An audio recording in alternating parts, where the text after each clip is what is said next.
Well, I appreciate it. I think we should be. Are we hot? Test 1 2, test 1 2. Good morning, good morning. Running a little bit late this morning. I apologize for that. First order of business, Rodrigo, good to see you here this morning. We're glad you're here. Also, Scooter and a bunch of other brave adults. There's 47 adults and kids heading off to camp this morning. And so we want to remember them in our prayers for safe travels and that they will have a great week. A lot of us have fond memories of camp and remember, we found a lot of us formed our faith in camps, and so I'm a big believer in that. And I'm excited for them. So keep them in prayers this week, not just today, but all week.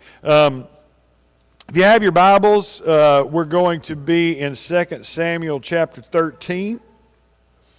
And 2 Samuel chapter 13 is where we're going to end up. But let's catch up just a little bit. We have... we're still in the aftermath, the repercussions of David's sin with Bathsheba, of his sin with Uriah, and the aftermath of that will continue on for years. Nathan handed down the verdict that the sword will never depart from your house, and evil will rise up from inside your own house. The child of the union will die. It's a pretty dire pronouncement, and David himself responding, remember, to Nathan's story was that this man should repay 4 times what he took, and that plus more is what is levied against David. We talked about last time that David was living out of line. He was out of line with God. He was out of line with God's Word. He was out of line spiritually. And because of that made him out of touch.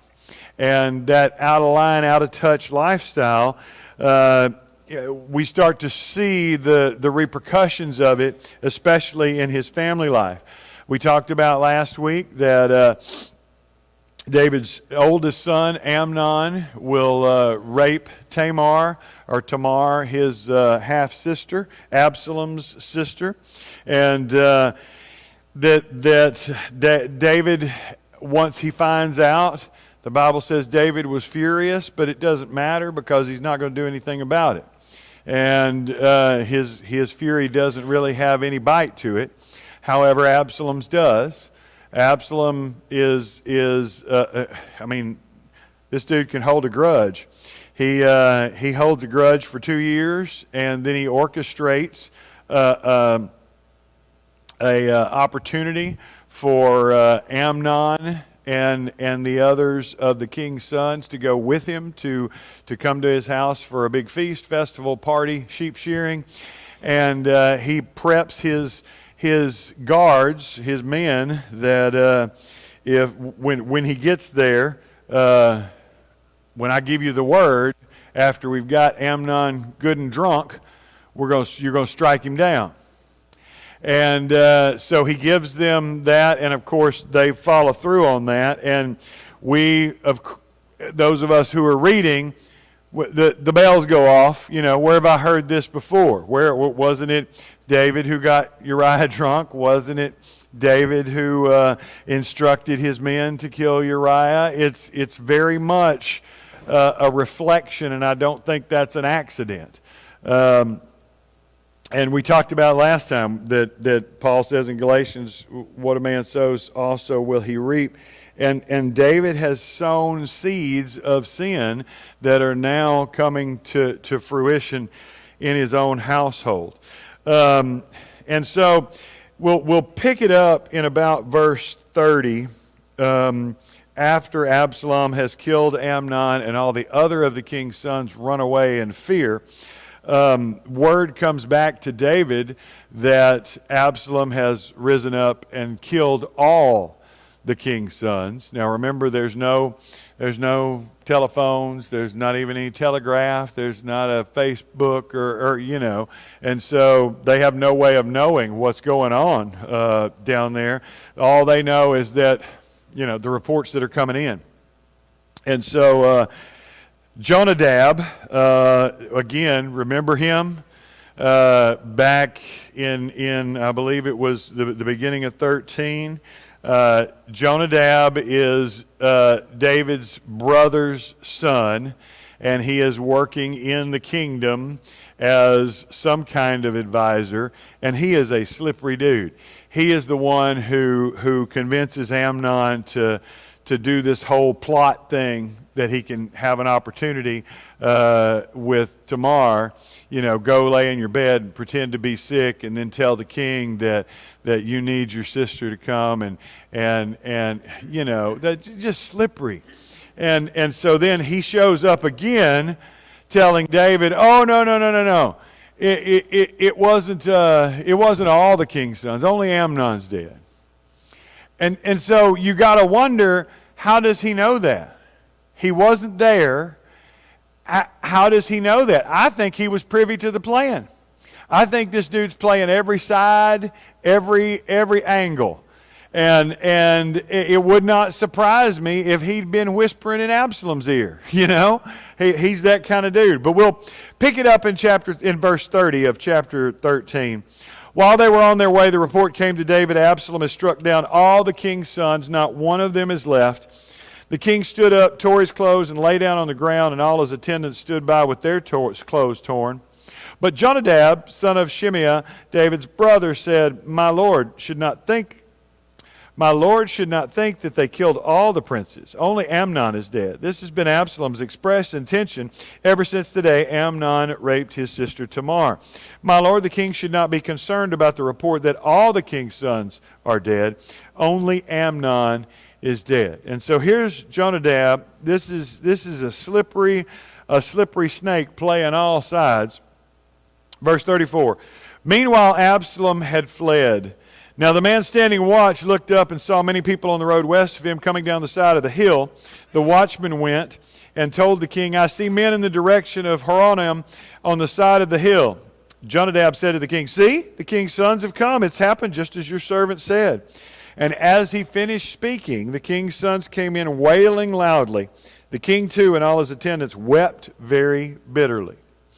Absalom fled and went to Talmai, son of Ammihud, the king of Geshur. But King David mourned many days for his son. After Absalom fled and went to Geshur, he stayed there 3 years. And King David longed to go to Absalom, for he was consoled concerning Amnon's death. So Absalom runs away. He knows that there's repercussions for what's happened.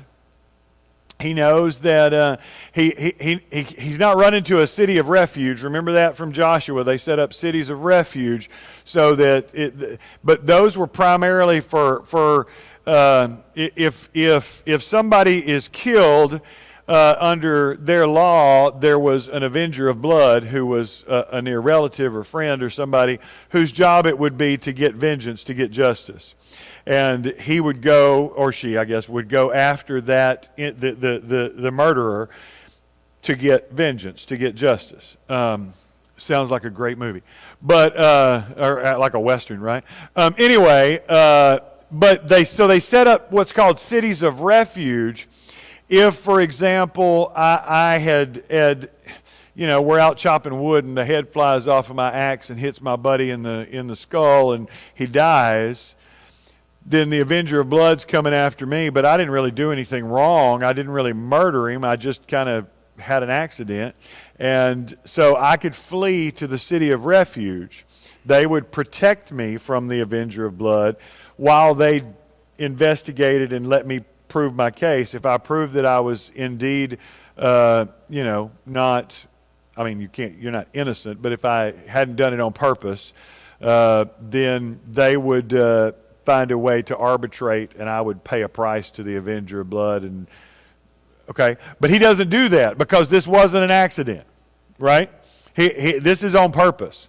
So he runs to his mama's family. He runs to his grandpa.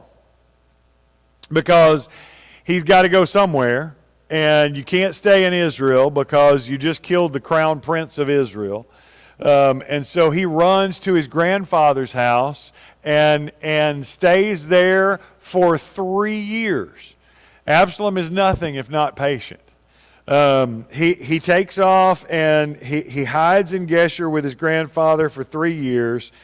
And finally, David is going to reach out after he's been consoled about Absalom's death. About Amnon's death, I'm sorry. He misses Absalom. He wants to reach out to Absalom. And we have this, this stalemate, if you will. So we're at the start of verse 14, of chapter 14, I'm sorry. Joab, son of Zeruiah, knew that the king's heart longed for Absalom. So Joab sent someone to Tekoa and had a wise woman brought from there. He said to her, pretend you are in mourning, dress in mourning clothes, don't use any cosmetic lotions. Act like a woman who has spent many days grieving for the dead. Then go to the king and speak these words to him. And Joab put the words in her mouth. When the woman from Tekoa went to the king, she fell with her face to the ground to pay honor, and she said, help me, your majesty. The king asked her, what's troubling you? She said, I am a widow. My husband is dead. I, your servant, had 2 sons. They got into a fight with each other in the field, and no one was there to separate them. One struck the other and killed him. Now the whole clan has risen up against your servant. They say, hand over the one who struck his brother down, so that we may put him to death for the life of his brother whom he killed. Then we will get rid of the heir as well. They would put out the only burning coal I have left, leaving my husband neither name nor descendant on the face of the earth. The king said to the woman, go home, I'll issue an order on your behalf. But the woman from Tekoa said to him, let my lord the king pardon me and my family, and let the king and his throne be without guilt. The king replied, if anyone says anything to you, bring them to me, and they will not bother you again. She said, then let the king invoke the Lord his God, to prevent the avenger of blood from adding to the destruction, so that my son will not be destroyed. As surely as the Lord lives, he said, not one hair of your son's hair or of your head will fall to the ground. Then the woman said, let your servant speak a word to my lord the king. Speak, he replied. Why then have you devised a thing like this against the people of God? When the king says this, does he not convict himself? For the king has not brought back his banished son. Like water spilled on the ground, which cannot be recovered, so we must die. But that is not what God desires. Rather, he devises ways so that a banished person does not remain banished from him. I find this so interesting because Joab is in all this stuff. You see Joab's hands, he's been maneuvering a little bit, and he's getting a little bit more cocky the older he gets. He feels like he has a little bit more power. And now he's going to take a page out of Nathan's playbook. This worked when Nathan did it, so I'm going to do the same thing. We're gonna get me an actress, and I'm going to dress her up, and I'm going to tell her what to say, and we're going to go and sucker David in with a story, and then get this taken care of. So we're gonna skip on down. You can read the rest of that. But Absalom, after 3 years, David sends for him, and he says for him to come home, but he doesn't let him come home. He can come back to Israel, but verse 24, he must go to his own house. And so David lets him come back, but he doesn't let him come home. And so David's longing for Absalom. Absalom's longing to be home. Everybody, but we're stubborn. And we're not going to say it. And we're not going to ask for it, and we're not going to reach out. You know what I'm talking about. So this morning, our first discussion question, our first question that I want to put out there, I really want to hear from the ladies first. What do you do with 2 stubborn men? When you have 2 stubborn men, and they're both, some of y'all, especially if you've raised sons, You have a stubborn man over here who's the dad, and he wants things a certain, and a stubborn man over here who's now the grown son, and he's, and they butt heads. That's natural. It's just So what do you do with two stubborn men? We got two stubborn men in the story, and David desperately wants Absalom to come home, but he won't do anything about it. Absalom desperately wants to come home, but he ain't going to do anything about it. So what do you do with two stubborn men? Do you do like Joab and create a story and kind of get to them that way? Or I want to start off our discussion this morning asking that question. Anybody want to jump in on that? Or do I need to send all the men out of the room so you can talk freely? I'm just kidding. Miss Tony? Okay.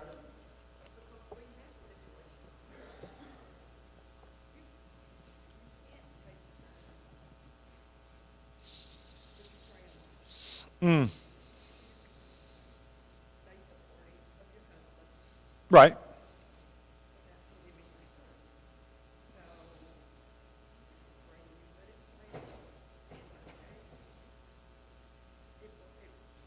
Right.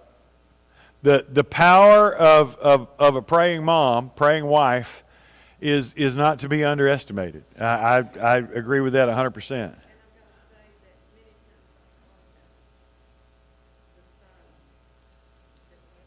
Uh-huh.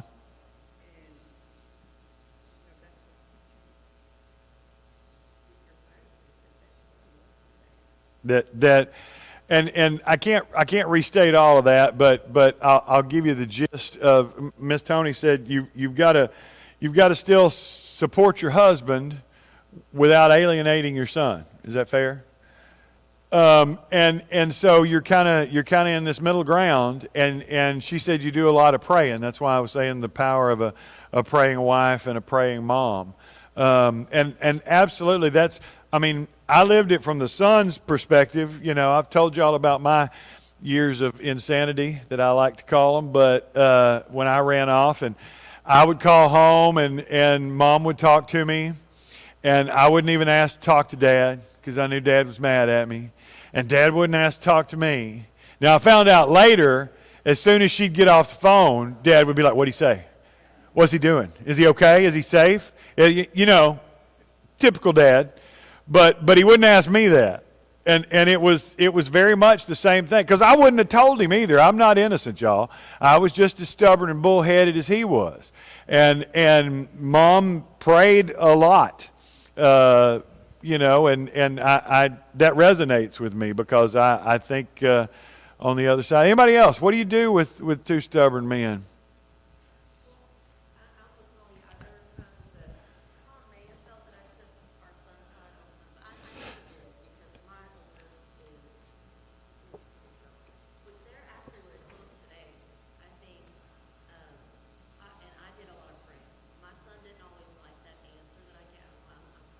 Mm-hmm.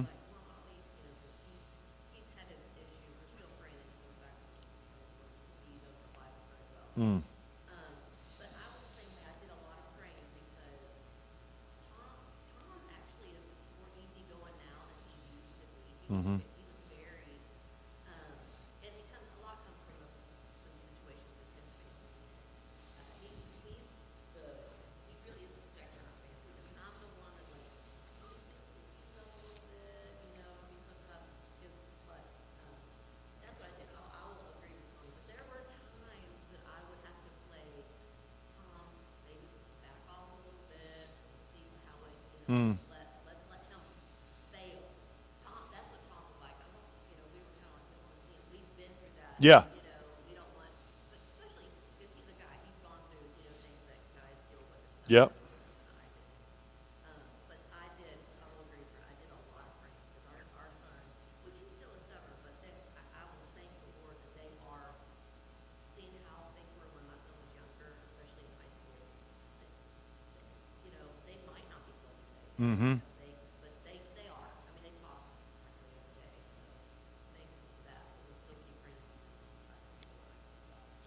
Well, and I think time does it for all of us. You're saying Tom softened, but I think we all soften a little bit. And over time, I think the younger ones get a little bit more maturity, and and I hear my dad coming out of my mouth about every week, if not every day.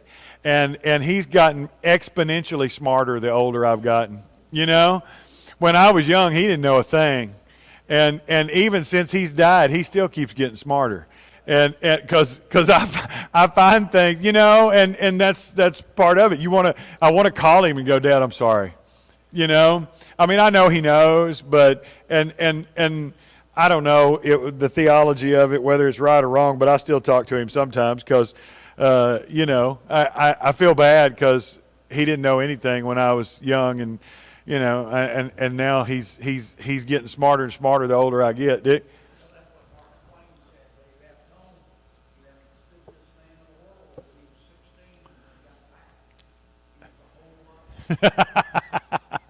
Absolutely.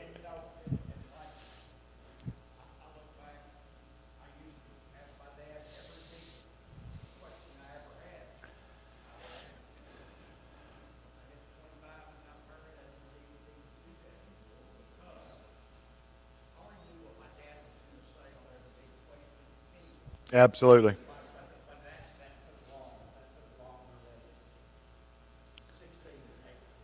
Yeah. And Dick was quoting Mark Twain that when he left home at 16, he left the stupidest man in the world, and when he came back, that stupid man was much smarter. And I think we've all experienced that in some way. But so Absalom comes back, but he goes to his house. And he's not allowed audience with the king. He's not allowed to go to the palace. He's not allowed. And so remember, he's been in Geshur for 3 years. He comes back. Now for 2 more years, he will be in his house, but not allowed to be part of the family. And so you start to see how what happens next is going to come about. Right? For 5 years, he's been, you know, persona non grata. He's been banished. And the Bible tells us David loves him, David yearns for him, but it doesn't tell us whether David ever told him that, you know? And so, you know, we talked to the ladies, but to the men, how do we communicate better? Because that's one of our weaknesses, you know. I mean, I communicate for a living, and I still get in trouble all the time because you're not communicating that well. You're not saying that. You're not whatever at home, because I think sometimes even when we love somebody, even when we're, you know, David's longing for Absalom, but he's still not communicating that. All Absalom knows is that for 5 years, he's not allowed anywhere near. You know what I'm saying? And so you start to create that own narrative in your mind, whether it's true or not. Well, Dad hates me. The whole family doesn't want me. I mean, why am I sitting here in my house? You know, and you can see how that started to play out.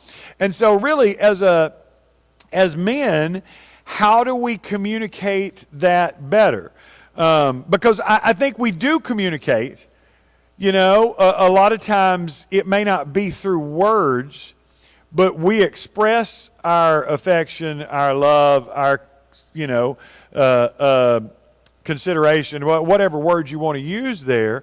We are expressing it, but everybody doesn't always speak our language. Does that make sense? And so I think sometimes I'm trying to say, you know, when Allie's getting ready to go back to school and I spend a whole day making sure her tires are good and her fluids are done, and her hoses and the belts, and you know, and I didn't say I love you and I'm worried about you, but I spent my time and my money and my energy making sure that she was safe, right?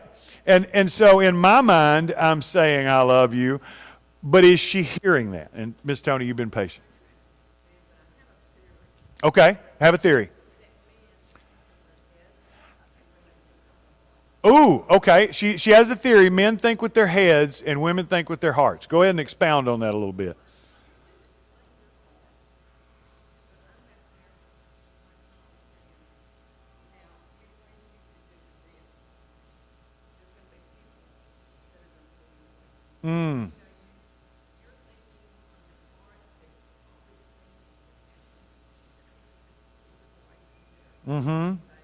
Yeah.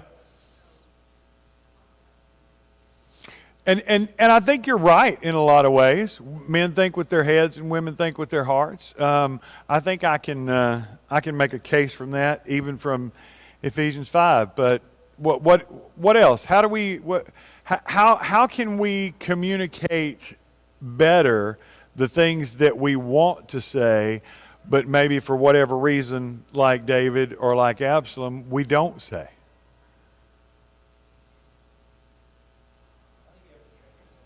You have to train yourself. What do you mean by that? So, and for instance, and I'm sure she's doing it to all of you, I am much better at customer service than I am talking to my family. Okay. But I've been trained that way. Okay. I was trained to talk to people a certain way when it came to customer service, when it came to helping them out. But in my family, I didn't have that training. And in fact, everything I had told me that I was not doing anything to anyone.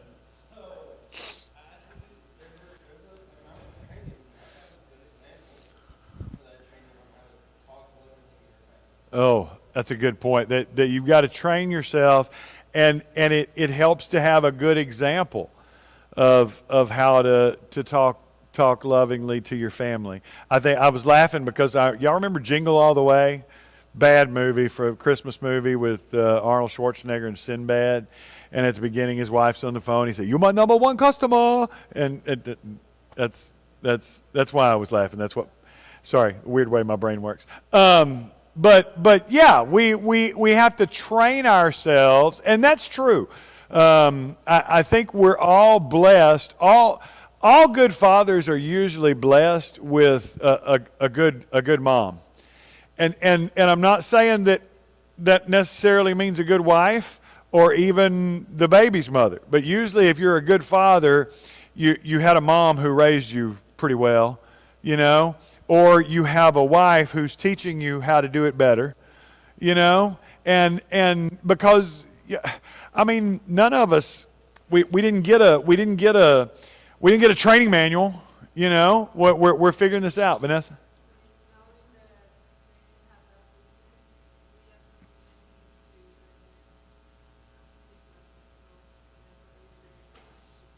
Oh, good job. Yes, that a woman knows her husband's weaknesses, and not every man is weak in this area. That we're not trying to be stereotypical or cliche, but a woman knows her husband's weaknesses, and she's going to help him to speak in those moments. Is that fair? Am I restating you correctly? And I think that's right. I think we, sometimes we have the go-between, or maybe we have somebody who's whispering to us, or maybe not even whispering, shouting to us. Some of us are thicker than others, but yes, Brenda.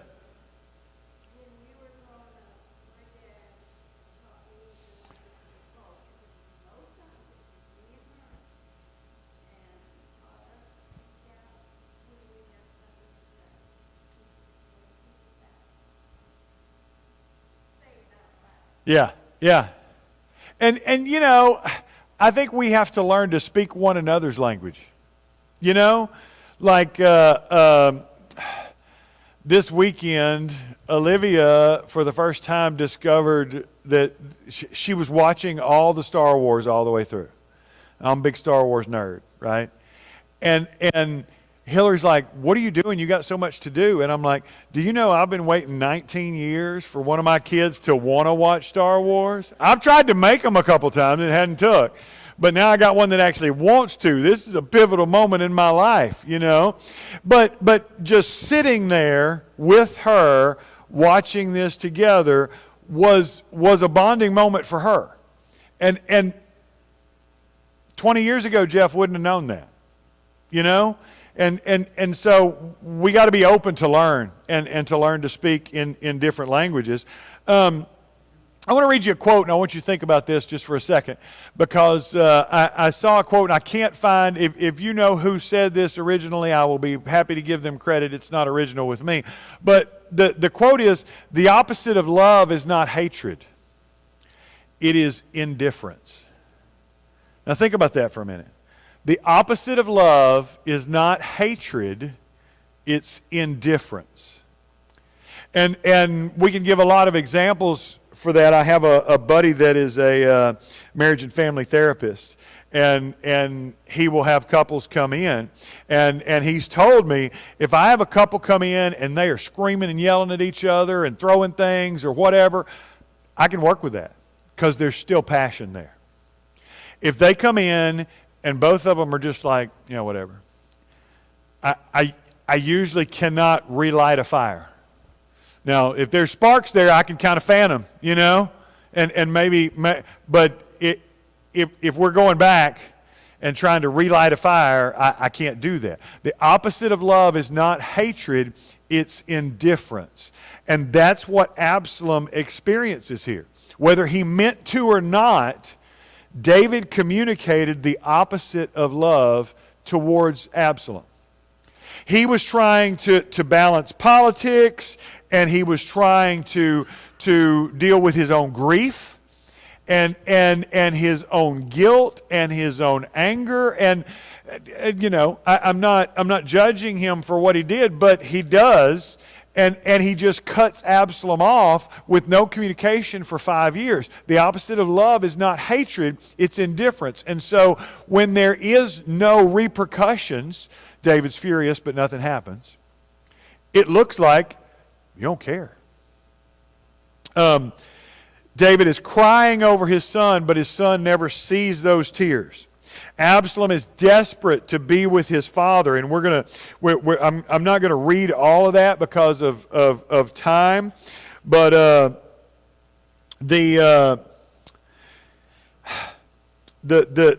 as it goes on, Absalom is desperate to be with his father, and he's going to beg Joab, help me get an audience with my father. Because he's seen Joab doing all these, things. And Absalom says, please help me. I want to go talk to my father. Please help me to have an audience with my father. And Joab ignores him. He doesn't do anything.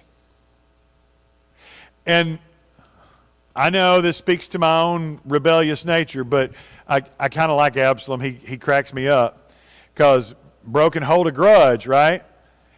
And Joab ignores him. So what does Absalom do?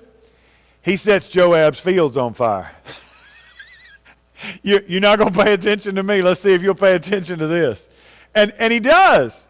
And you read it and you go, well, why does he set the fields on fire? And if we're honest, I think there are kids still setting fields on fire even today because they're trying to get dad's attention.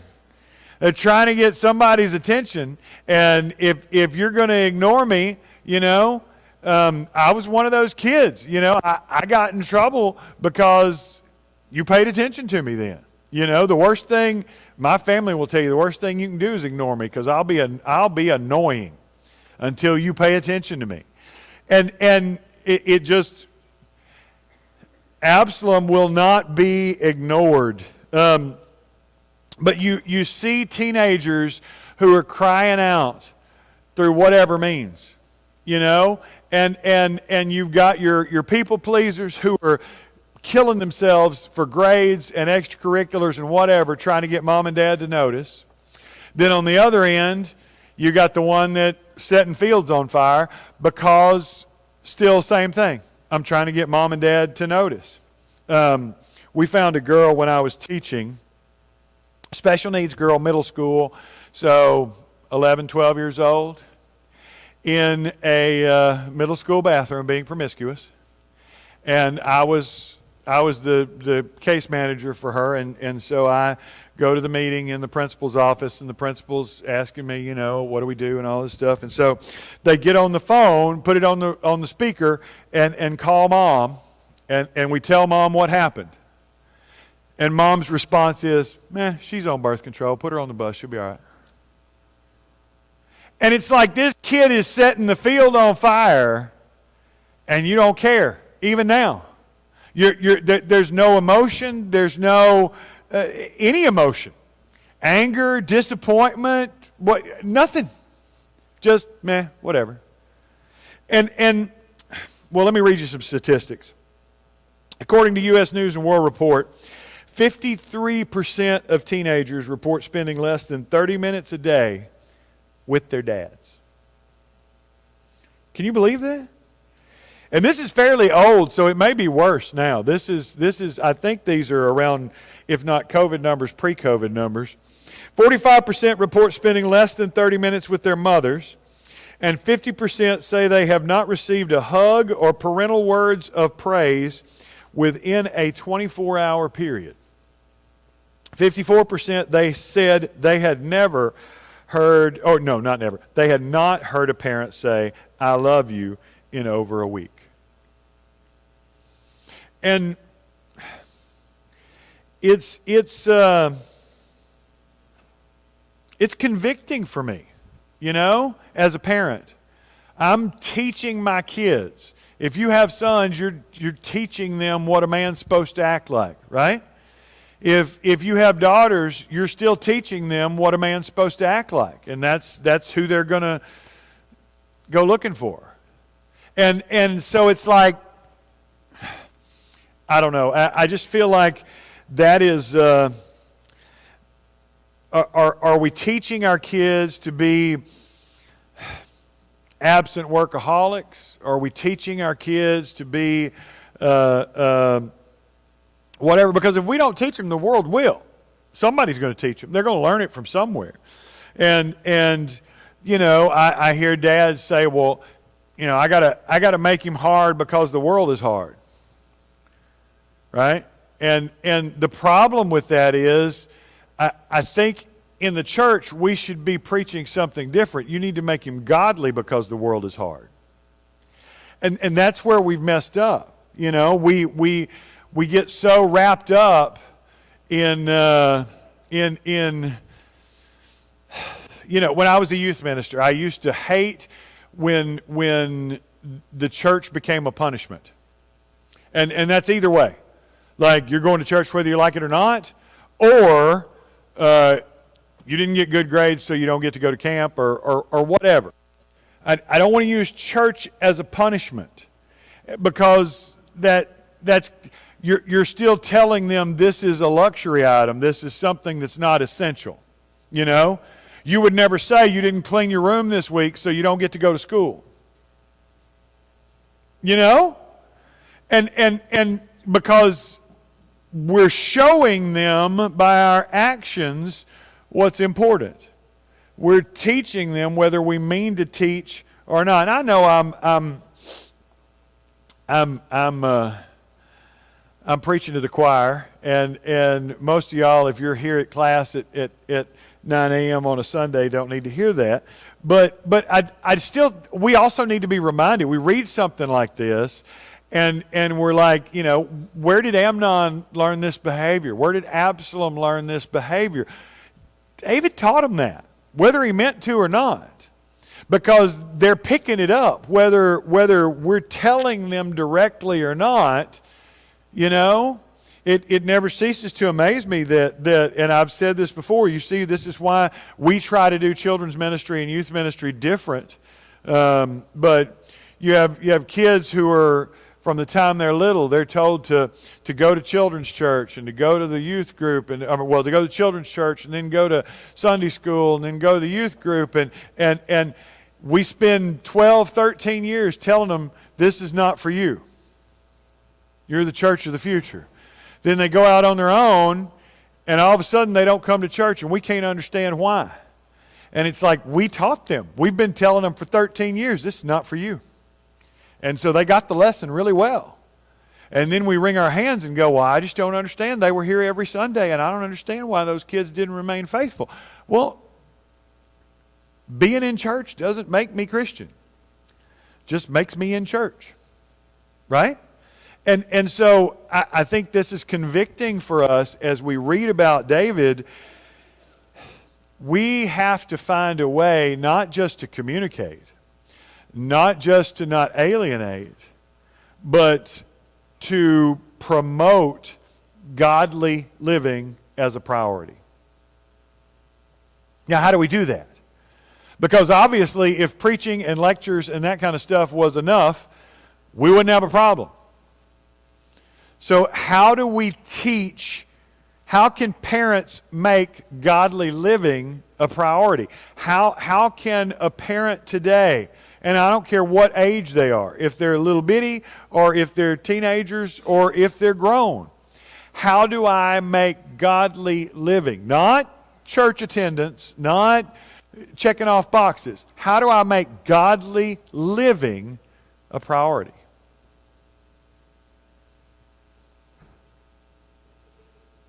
Say it again. I have to be a good example. It has to start with me. And you know, I'll have couples come in for counseling or whatever, and they'll sit in my office, and he'll sit there for 10 minutes telling me, you need to tell her this, and you need to tell her that, and you need to tell her this. And then she'll take her turn, and you need to tell him this, and you need to tell him that. And they have to realize you can't change him. I know you thought you could when you married him, but you can't change him. And conversely, you can't change her. You can change yourself. And if I want her to treat me better, then I have to model that. I have to be an example. Same thing goes with my kids. I have to model how I want them to act, and that means godly living has to be a priority for me. Tony?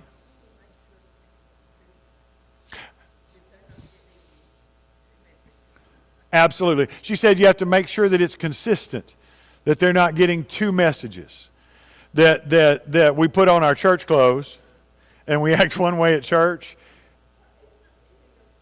Not even that simple. Okay, go.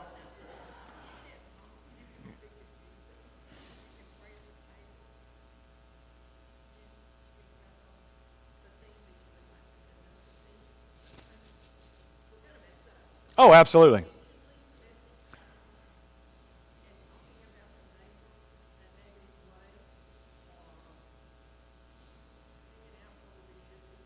Mm-hmm. Is my faith something that permeates my life? Is it something that's real and active and part of my life, or is it just sometimes? I think that's a good point. Anybody else? I don't want to cut anybody off. We're running out of time. So we're gonna leave Joab's field on fire, and David's out of line, out of touch life leads to his own son plotting to murder and overthrow his father, and that's going to come next because Absalom is going to continue to act out until David has no choice but to pay him attention, and he will definitely pay him attention. So that's all the time we have for now. Thank you for your input and your participation. We'll be back in here in about 15 minutes for worship. Thank you.